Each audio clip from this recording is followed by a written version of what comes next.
the song was meant to be not necessarily about global warming. It was just meant to talk about global warming. It wasn't like a sad song about global warming.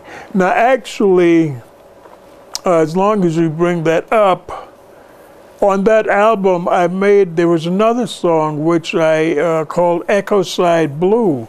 Now, Echo Side Blue was more descriptive, and the melody was something that I conceived as being more descriptive of a down feeling, and this is what. However, that wasn't gotten because I thought I would lighten it a little bit, and I called it Echo Side Blue, E-C-H-O. Actually, the real name was Echo Side Blue, E-C-O-C-I-D-E.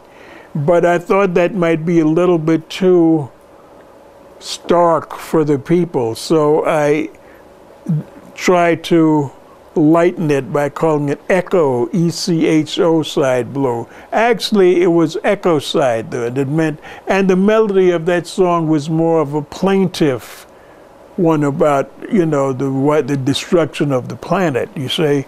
So in that case, it was different. In the case of global warming, no, the melody had nothing to do with the events. The song itself was just a song.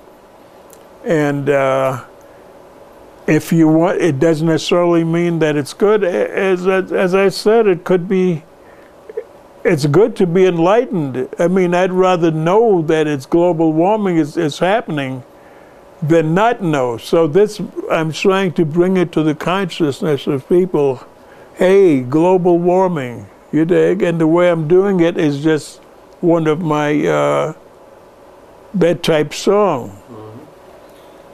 You yourself are a very conscious person about what's happening on the planet. Up until recently, most people didn't even know about or believe global warming. Do you see that changing? Do you see some positive movement towards the populace understanding the nature of this issue? Well, I'm not sure because, as you may know, I have taken a somewhat detached view away from popular perception of things. I mean, I've taken recently. I've taken a more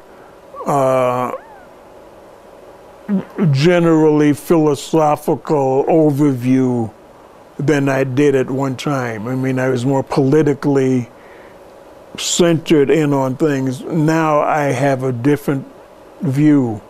These are still important subjects, but they are they're superseded by a deeper understanding of what life is about.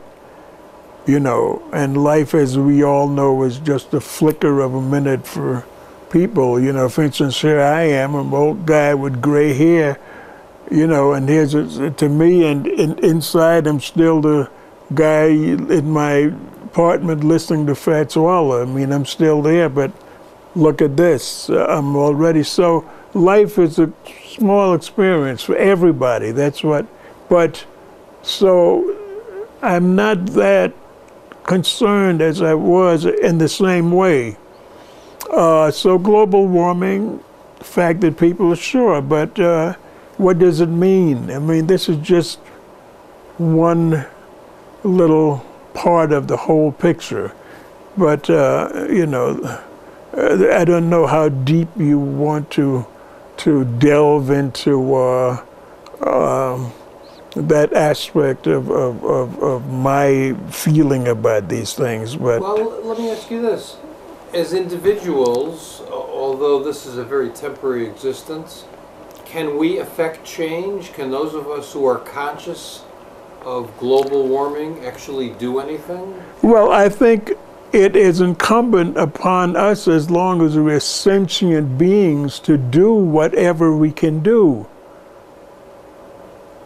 You see, we still have to do it, but it doesn't mean that that's going to end up in changing the world or changing global warming or making guys not go around putting a hatchet in each other's head. It doesn't mean that, but it means that you or me, we have to do what we conceive of as doing. It doesn't mean that we should stop trying. We still try because that's, you know, we have a sport of mind and we try. But you see, trying is it. You must do it, but that doesn't mean that you therefore expect success, and that's where the difference comes in. You try, you do your best. If you have success, it really doesn't matter. You did your part. So, yes, people should do what they can do. Whether they should expect that that's going to mean that everything is going to come, no, that you don't, that's beyond you. But you still have your part to play, which is to do what you can do. We can do.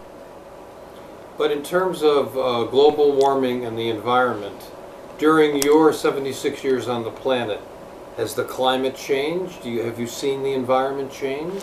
Well, I'm loath to say that because I think there are times when there are weather records that have been set back in maybe 25 years ago, 50 years ago, 18 whatever, which was the hottest day and all this. So I'm not sure. I know recently there has been some indication that the climate is heating up, but you know, I can't. I haven't really studied it. I mean, I believe that probably global warming and what people can do about it, we should try to do something. But that's not just because whether or not global warming and greenhouse gases exist. That's not necessarily why I feel that. I feel that we should do that.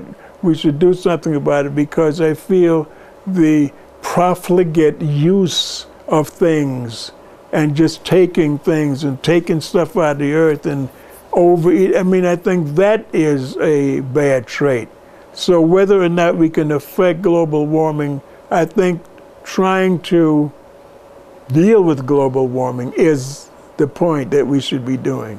Now, scientifically, probably there is some evidence that we are causing it, you know, but since nobody can really say that, and you know, there's wiggle room there for guys to say, oh, it's just a cycle, okay, I'll let that go. I feel the way we use energy and the way we use things, that's the sin, not so much that we're causing everything to happen. Do you understand what I mean? Yes, I understand what you say. Not only do you say that, but that's the way you live, because you've told me, I want to live lightly on this planet. You are not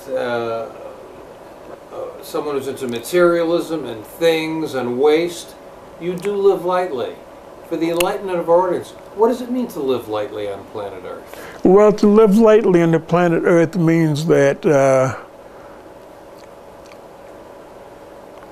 I'd rather think of myself as a spirit rather than a body.